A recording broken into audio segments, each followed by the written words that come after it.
Hantavirus, icyorezo gishya cyateye ubwoba abantu batuye amahanga yose. Nyuma ya COVID-19, isi yongeye gutangira kugira ubwoba bw'indi ndwara yitwa hantavirus. Hari amakuru yavuzwe ko hari abantu bayanduriye mu bwato, abandi bavuga ko ishobora kuba ari icyorezo gikomeye kurusha COVID-19. Ese hantavirus ni iki? Yandura ite? Ese koko ishobora guteza indi pandemic? Ndabasuje kandi bahaye ikaze mu isi yo gucukumbura. Uyu munsi mureke twinjire mu isomero, tubumbure ibitabo by'ukuri, tuvuge ukuri kwishe mu kuri kwica ariko kuri kwa nyako. Hantavirus ni iki? Hantavirus ni virusi iboneka cyane mu mbeba n'andi matungo mato yo mu gasozi. Mu busanzwe buri bwoko bw'imbeba bugendana n'ubwoko bwabo bwa hantavirus. Hantavirus ni itsinda rya virusi zitera indwara ku bantu.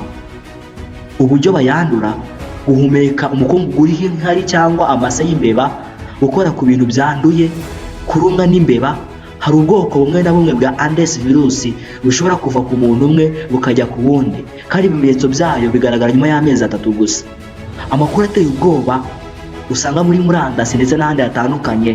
Ni mu minsi ishize amakuru yakwirakwiye avuga ko hari abantu bagaragayeho hantavirus bari mu bwato bwa cruise ship bwitwa MV Hondios. Iyi MV Hondios yagaragarijemo abantu benshi bari barwaye hantavirus. Hari harimo ubwoko bwiswe Andes virus infection. Ubu bwoko bwabonetse cyane muri Argentine, Chile muri 2018 mu gace ka Epione. Hari abantu benshi barwaye nyuma y'ibirori by'isabukuru iki cyorezo cya Andes virus infection. Abantu 11 bahasize ubuzima.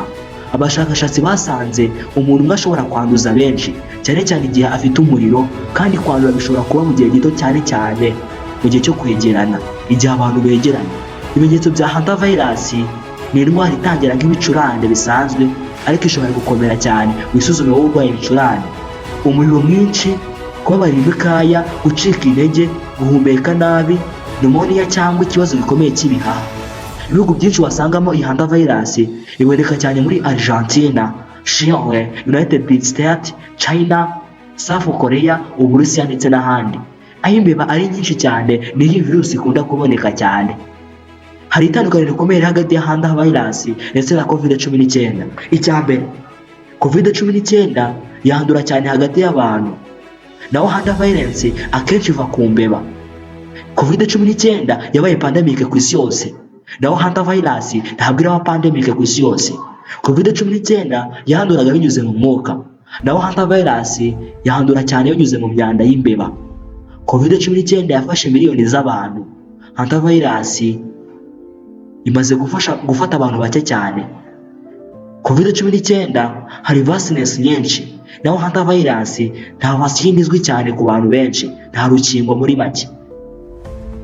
Ibirujemo n'abantu benshi ni uko zombi ibintu bihuriyeho hagati ya hantavirus ndetse na COVID-19, zombi ni virusi zishobora gutera ikibazo gikomeye cyo guhumeka, zitera ubwoba ku isi, zisaba isuku no kwirinda. Uburyo bwo kwirinda burahari kandi buracyashoboka. Abaganga bavuga ko kwirinda hantavirus bishoboka cyane. Inama zimwe batanga ni ugusukura ahantu hashobora kuba hari imbeba. Ntimugakoreshe umukungugu mwinshi usukura amase y'imbeba. Koresha amazi cyangwa disinfectant mbere yo gusukura. Funga ibiryo neza kugira ngo imbeba zitinjiramo. Funga imyenge imbeba zakinjiriramo kugira ngo zitataka aho uba, ukanda cyo cyorezo cyateje isi amahanga yose umwijyane. Nubwo hantavirus iteje impungenge, abahanga bavuga ko itaragera ku rwego rwa COVID-19, ariko amakuru ya nyayo, isuku no kwirinda nibyo birinda ubuzima bwacu. Isi yize byinshi kuri COVID-19, none ikibazo ni iki? Ese twiteguye izindi ndwara zishobora kuza? Ese witeguye kuzirinda? Wabishobora nshuti yanjye. Murakoze cyane kubana nanjye. Njye wumva ugaseseruka, umutima wuze ibyegezo ugasubizwamo imbaraga. Amazina ntigire uko ishaka rimwe. Haba umugaragu, imbata y'abaswa no gucukumbura ukuri kwishe mu kuri kwishi, ariko kuri kwa nyako. Ndabasuhuje kandi mbifurije ibihe byiza. Mukomeze kugira amakuru menshi kuri iki cyorezo. Mwibuke kwirinda no kugira isuku. Mukore share ndetse na subscribe niba mushaka izindi documentary nk'izi z'ubwenge kandi z'ibyegeranyo by'ama vibes agiye agezweho. Murakoze cyane.